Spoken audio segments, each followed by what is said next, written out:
Hello hi welcome नमस्ते, मेरा नाम ऋतिक और आज हम फिर से बात करने वाले हैं एक और इंटरेस्टिंग कंसेप्ट के ऊपर। तो ये वीडियो सेमेस्टर 2 के उन बच्चों के लिए मोस्ट इंपोर्टेंट होने वाली है जिनके पास सब्जेक्ट है principle of micro economics first. तो चलिए शुरू करते हैं आज की वीडियो को। और आज हम बात करेंगे लेसन नंबर 7 के इंट्रोडक्शन की। लेसन नंबर 6 तक की वीडियो सीरीज में ऑलरेडी बन चुकी है, मैंने अपलोड भी कर दी है।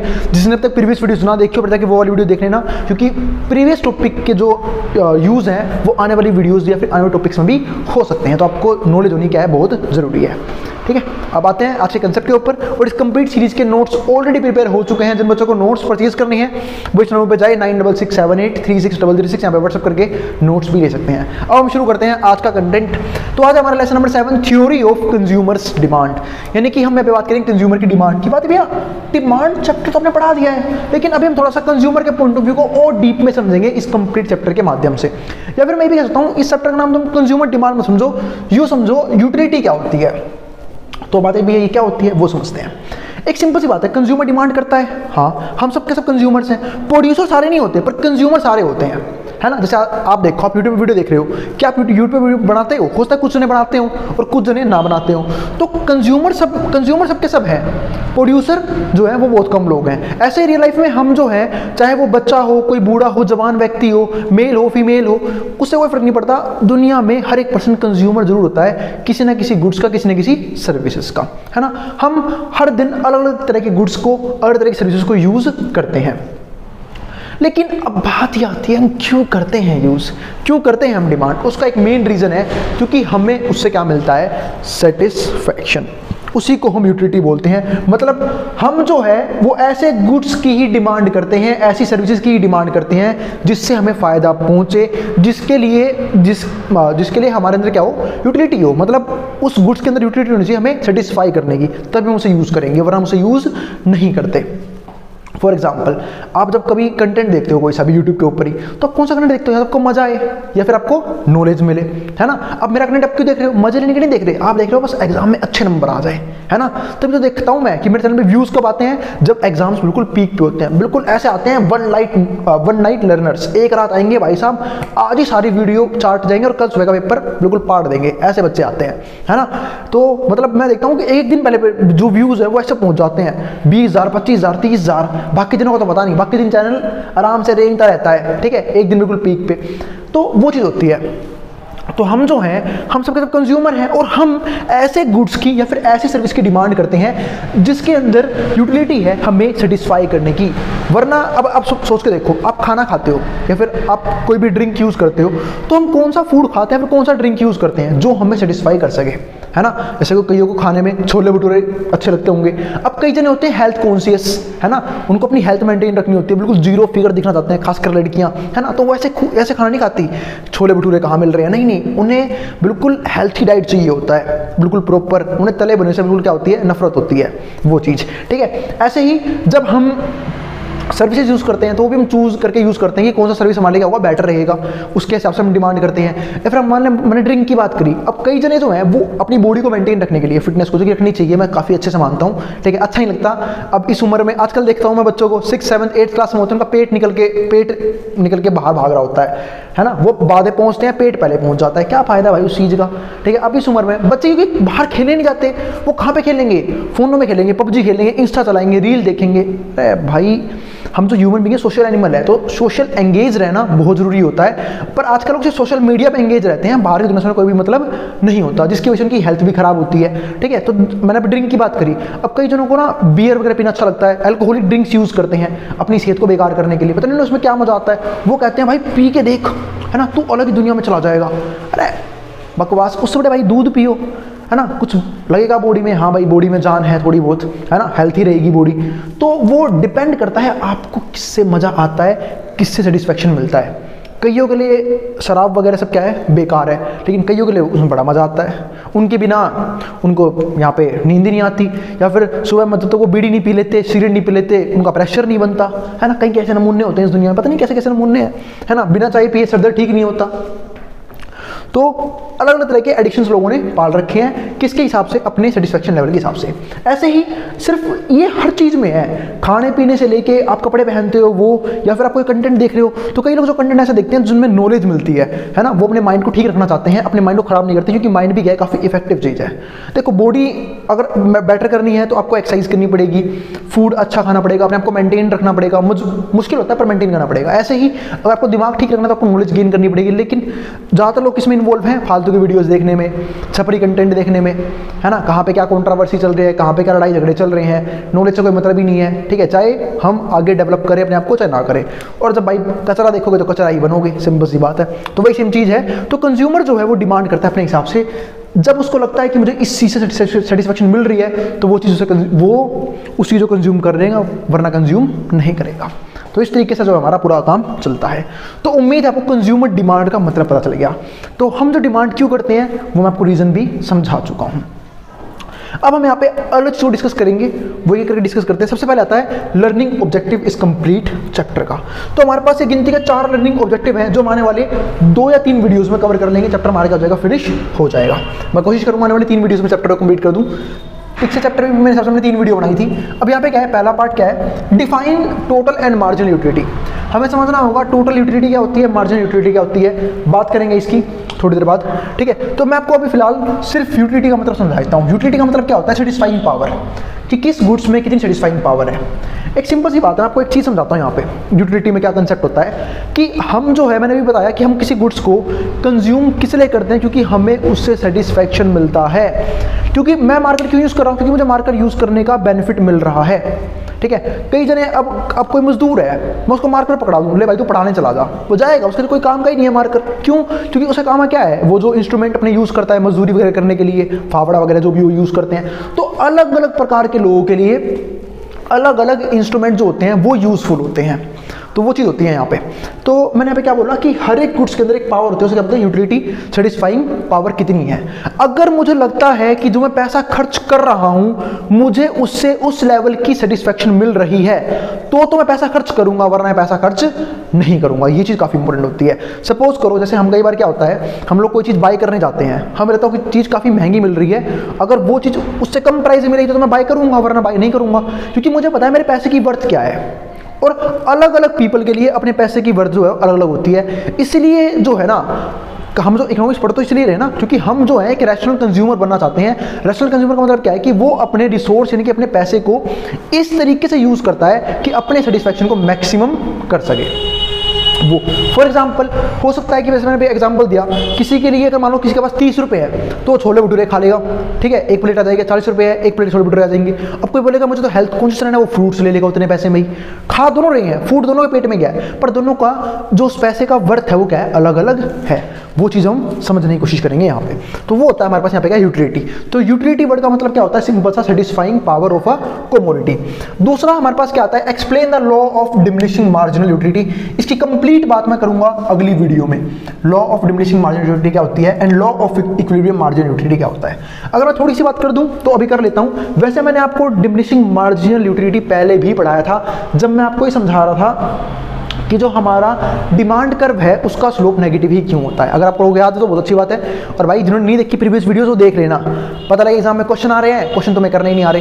क्योंकि जब मैंने रीजन दिए थे ना कि डिमांड कर्व का स्लोप नेगेटिव क्यों होता है, वहाँ पे मैंने एक रीजन ये भी दिया था, law of diminishing marginal utility. इस बात का मतलब ये होता है कि जब हम किसी चीज़ को लगातार बिना रुके यूज़ करते हैं तो हमें जो है ना उससे मिलने वाली सेटिस्फैक्शन है वो कम होती रहती है।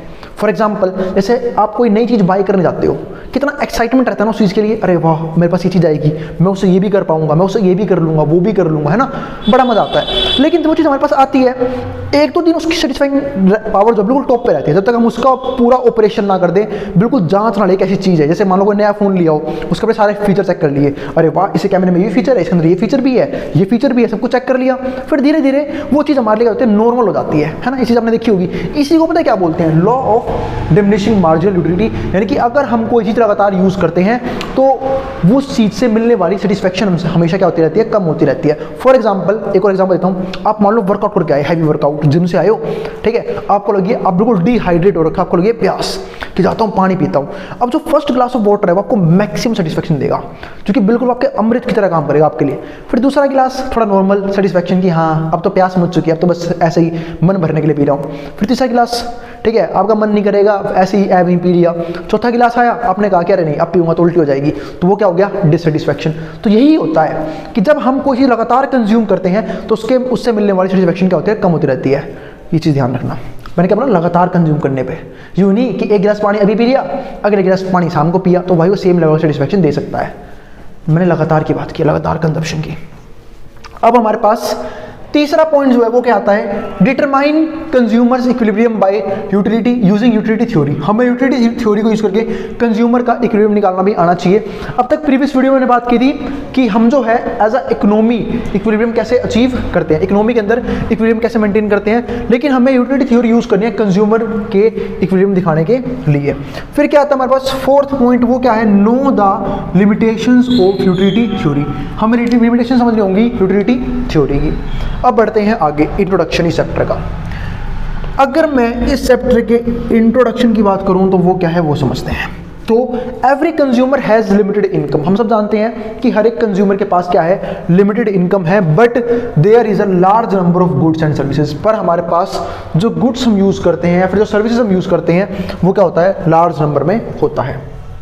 यानी कि इनकम हमारे पास लिमिटेड है। इनकम लिमिटेड मतलब क्या है, रिसोर्स लिमिटेड है, और हम जो है वो हर एक गुड्स की तरफ अट्रैक्ट हो जाते हैं, हर एक सर्विस की तरफ अट्रैक्ट हो जाते हैं जो हमें बेनिफिशियल लगता है। लेकिन बात ही आती है, क्या हम सब कुछ बाय कर सकते हैं? नहीं कर सकते। यहाँ तक कि इस दुनिया में कोई सा ही पर्सन अपने पसंद की सारे गुड्स और सारी सर्विसेज बाय नहीं कर सकता, क्योंकि इतना अमाउंट ऑफ मनी नहीं होता है। तो large number of goods and services that he would like to purchase, जो परचेज करना चाहता है for his consumption. In quantitative terms once income may be small और large but it is never sufficient. अब देखो, अगर मैं क्वांटिटेटिव यानी क्वांटिटेटिव टर्म्स की बात करूँ, इनकी क्वांटिटी में बात करूँ, तो एक की इनकम कम भी हो सकती है, यानी कि स्मॉल लेवल की इनकम भी हो सकती है, और लार्ज लेवल की इनकम भी हो सकती है, but it is never sufficient to purchase all the goods and services. पर वो कभी इतनी सफिशिएंट नहीं होती कि इस दुनिया के वो सारे गुड्स को खरीद ले, सारी सर्विसेज को खरीद ले। अब कई लोग बोलेंगे, अरे है तो हमारे में इतने रिच पर्सन हैं, रिचेस्ट से रिचेस्ट पर्सन हैं, अंबानी जी हैं, अडानी जी हैं, टाटाज हैं, ठीक है, मेरे भाई वो भी नहीं खरीद सकते। अब उनका मन करे कल को पाकिस्तान हम खरीद लेते हैं, खरीद लेंगे? पॉसिबल ही नहीं है, क्योंकि हर चीज़ बिकने वाली भी नहीं होती। अब किसी का मन कर रहा है बुर्ज खलीफा खरीद लेगा, ठीक है, तो हर चीज़ जो है ना वो बिकाऊ भी नहीं होती और आप खरीद भी नहीं सकते। तो इसका मतलब क्या है कि किसी के पास भी इतना सफिशिएंट अमाउंट ऑफ मनी नहीं है, चाहे वो कितना ही रिच क्यों ना हो, कि वो इस दुनिया की हर एक चीज़ को खरीद ले। तो that one would like to purchase, कि वो परचेज करना चाहता है किसी भी चीज़ को और वो खरीद ले, ऐसा ज़रूरी नहीं है। आगे क्या आता है, everyone has to make a rational choice. सबको इस केस में एक रैशनल चॉइस यानी कि समझदार कंज्यूमर बनना होता है, कि वो अपने रिसोर्स को इस तरीके से यूज़ करे कि वो यहाँ पे अपने आप को मैक्सिमम सेटिस्फेक्शन तक पहुँचा सके। यूँ नहीं फालतू में उड़ा रहा है पैसे, ठीक है, तो वो भी किसी काम की चीज़ नहीं होती। तो रैशनल चॉइस रखना बहुत ज़रूरी होता है। Rational choice of what have in what quantity, मतलब मुझे क्या चाहिए और कितनी क्वांटिटीज़ में चाहिए, and what not to have, और क्या मुझे बिल्कुल भी नहीं चाहिए। वो सबके लिए क्या होता है, अपनी अपनी चॉइस होती है, अपना अपना रीज़न होता है। अब his choice of spending has limited income on different goods. इसका मतलब क्या है, उसकी चॉइस क्या होती है कि वो स्पेंड करे अपने लिमिटेड इनकम को on different goods and services, अलग अलग गुड्स और सर्विसेज को यूज करने के लिए। वुड बी रैशनल, वो रैशनल कब मानी जाएगी, when he spends in such a manner that he gets maximum total satisfaction. अगर वो अपने सेटिस्फैक्शन लेवल को मैक्सिमम कर पा रहा है तो हम उसको बोलेंगे रैशनल कंज्यूमर है। वो जानता है पैसे को किस तरीके से स्पेंड करना होता है, किस तरीके से इन्वेस्ट करना होता है, किस तरीके से खर्च करना होता है, मतलब उसको फाइनेंस की काफ़ी अच्छी नॉलेज है अपनी इनकम के बारे में, है ना। और फाइनेंस की नॉलेज से याद आया, जल्द ही मैं फाइनेंशियल सीरीज भी शुरू करने वाला हूँ, ठीक है, तो उसके लिए भी थोड़ा सा इंतजार रहेगा। तो ये चीज़ हो गई। तो such a manner that he maximum total satisfaction, की वो अपने टोटल सेटिस्फैक्शन को मैक्सिमम कर सके। अब आता है अगला पॉइंट। तो उम्मीद है यहाँ तक किसी बच्चों की किसी प्रकार का डाउट नहीं होगा। यहाँ पे मैंने सिर्फ ये बात करी कि कंज्यूमर एक तरीके से सोचता है कि अपने लिमिटेड रिसोर्सेज को ऐसे किस गुड्स और सर्विसेज में वो इन्वेस्ट करे कि वो अपने मैक्सिमम सेटिस्फैक्शन, मतलब अपने सेटिस्फैक्शन को मैक्सिमम कर सके। यानी उसका काम क्या होता है, मैक्सिमाइज सेटिस्फैक्शन। अब आ गया था हमारा अगला पॉइंट।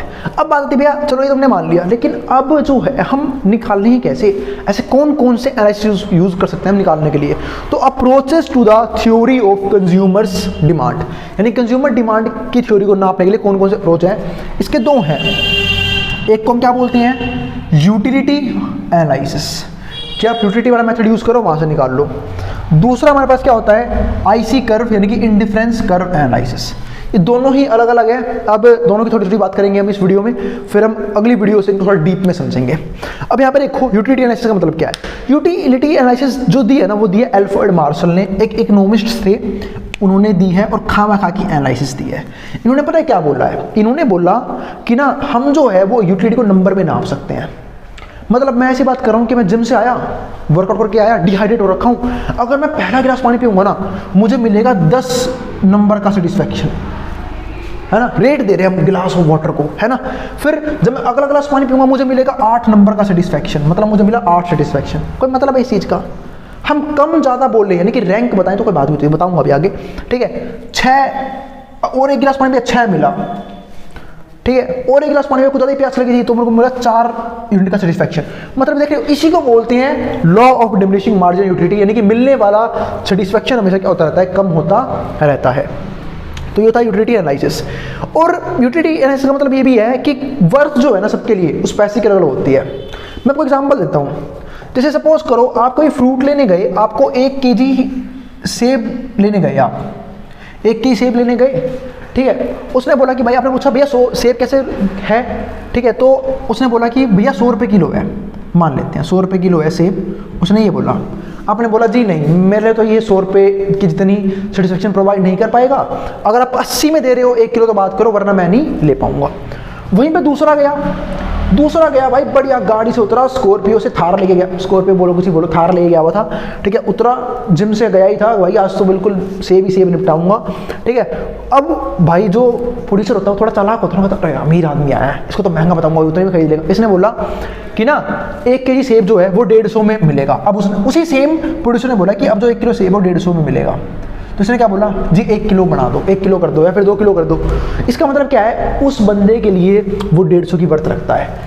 तो सिंपल सी बात ये है, मैं कहना ये चाह रहा हूं कि हर एक के लिए अपने पैसे की कीमत अलग अलग होती है। कोई उस सेब के लिए सिर्फ 80 रुपये देना चाहता था, इस बंदे ने 150 में ले गया ये 1 किलो सेब, ठीक है। तो इस तरीके से ना, क्योंकि भाई अमाउंट ऑफ मनी भी सबके पास डिफरेंट होता है। हमने अभी तो बात करी, किसी के पास पैसा ज़्यादा है, किसी के पास पैसा कम है। अब जिसके पास ज़्यादा है तो वो उतने पैसे की वैल्यू नहीं समझता, है ना, वो थोड़ा इतनी बार्गेनिंग करेगा, उतने में काम चला लेगा।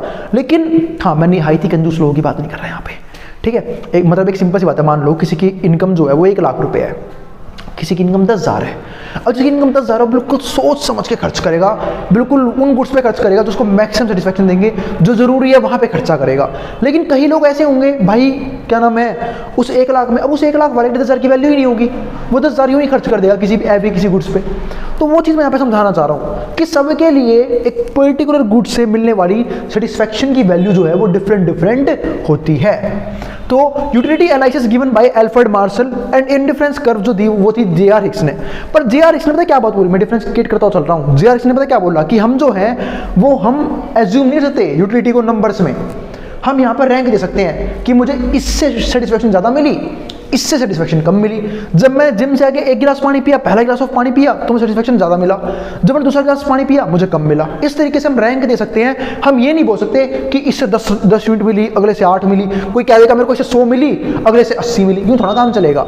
तो उसने इस चीज़ को बेकार बताया, किसने, जे.आर. हिक्स ने। हाँ, हिक्स ने utilitarian analysis assumes that utility derived bye a consumer from the consumption of a commodity. तो मैंने भी बात करी कि यूटिलिटी जो है वो डिराइव कहाँ से होती है, जब एक कंज्यूमर किसी भी पर्टिकुलर गुड्स की कंजप्शन करता है, consumption of a commodity, and can be measured in quantitative terms. और हम इसको मेजर कर सकते हैं क्वांटिटेटिव टर्म्स के तौर पे। But the indifference curve analysis refutes the basic consumption. पर जो इंडिफरेंस कर्व उसको मना कर देता है ना, ये बकवास है। तो that utility can be measured, basic consumption that utility can be measured and explains that quantitative measurability. उसने बोला कि हम इसको क्वांटिटी में नहीं नाप सकते, तो बेकार मेथड है, इसके लिए कंजप्शन का कोई भी काम नहीं है। Of utility is not necessary to explain consumer's behaviour, क्योंकि यूटिलिटी जो है वो कंज्यूमर की बिहेवियर को नहीं बता सकता। मैंने आपको ऊपर समझाया भी क्यों नहीं बता सकता, क्योंकि सबके लिए उनके पैसे की वर्थ अलग अलग होती है। किसी के लिए 10,000 की वैल्यू बहुत ज़्यादा होती है, किसी के लिए, क्योंकि भाई जिसके पास लिमिटेड उसके लिए बहुत है। आप सोच के देखो ना, जब बचपन में थे, है ना, छोटे से थे, आपको 10 रुपये मिल जाए, आपको खुश होते थे, अरे यार मज़ा आ गया, आज तो मैंने 10 रुपये दिए, आज तो तेरा भाई आइसक्रीम खा के आएगा, पता नहीं आज क्या कर देगा। क्योंकि उस टाइम पे आप लोग 10 रुपये की वैल्यू समझते थे। तो थोड़े बड़े हो गए, आप लोग खर्चे बढ़ गए, आप लोग को रेस्टोरेंट में खाना खा के आना है, पिज़्ज़ा वगैरह खाना है, महंगी कोल्ड ड्रिंक पीनी है, ठीक है। तो भाई एक सिंपल सी बात है, तो वहाँ पे क्या हो गया, आपके लिए 100 रुपये भी कम पड़ गए। यानी कि पैसे की वैल्यू टाइम के साथ साथ फिर पर्सन टू पर्सन डिफर करती है। इसलिए कंसेप्ट जो है वो जे.आर. हिक्स ने बकवास बताया, वाला चल बेकार है तो, ठीक है। अब आता है मार्शेलियन यूटिलिटी एनालिसिस। अब इसको थोड़ा और समझ लेते हैं हम। तो nobody ever offers to pay a price for something which has no utility. उसने क्या बोला कि कोई भी पर्सन जो है उस चीज़ के लिए कभी प्राइस ऑफर नहीं करेगा जो चीज़ उसके लिए बिल्कुल क्या हो, किसी काम की ना हो, मतलब जिसको उससे किसी प्रकार की यूटिलिटी या फिर सेटिस्फैक्शन ना मिलती हो फॉर हिम। जैसे कि एग्जांपल क्या दिया, I purchase a book because it has utility for me. अब किसी ने कोई बुक खरीदी क्योंकि उसके लिए उस चीज़ का बेनिफिट था। अब सिंपल सी बात है भाई, जिसको पढ़ना लिखना पसंद होगा, जिसको पता है मैं ये वाली बुक पढ़ के ग्रो कर सकता हूँ, तो वही तो बुक्स पढ़ेगा। अरे जिनको नहीं पता वो बेचारे उस बुक को बेचते ही रह जाएंगे, उसी से पैसा कमाएंगे, क्योंकि उन्हें नहीं पता उस बुक की नॉलेज की वर्थ क्या है, ठीक है। तो जिसको लगेगा कि इस बुक को पढ़ने से मुझे बेनिफिट मिलेगा, मेरे लिए यूटिलिटी है उस चीज़ की, तो मैं पढ़ूंगा, वरना नहीं पढ़ूंगा। A vegetarian does not purchase meat. अभी ऐसे एक एग्जांपल लिया हमने कि वेजिटेरियन कभी भी मीट परचेज नहीं करेगा, simply because it has no utility for him, क्योंकि इसके लिए वो चीज़ किसी भी काम की नहीं है। Price after all involves a sacrifice on the part of consumer, क्योंकि भाई जो प्राइस जो हमने हार्ड अर्न मनी जनरेट किया है, तो वो मैं सेक्रीफाइस कब करूँगा, जब मुझे कुछ बेनिफिट मिलता हो उस गुड्स से या फिर सर्विस से।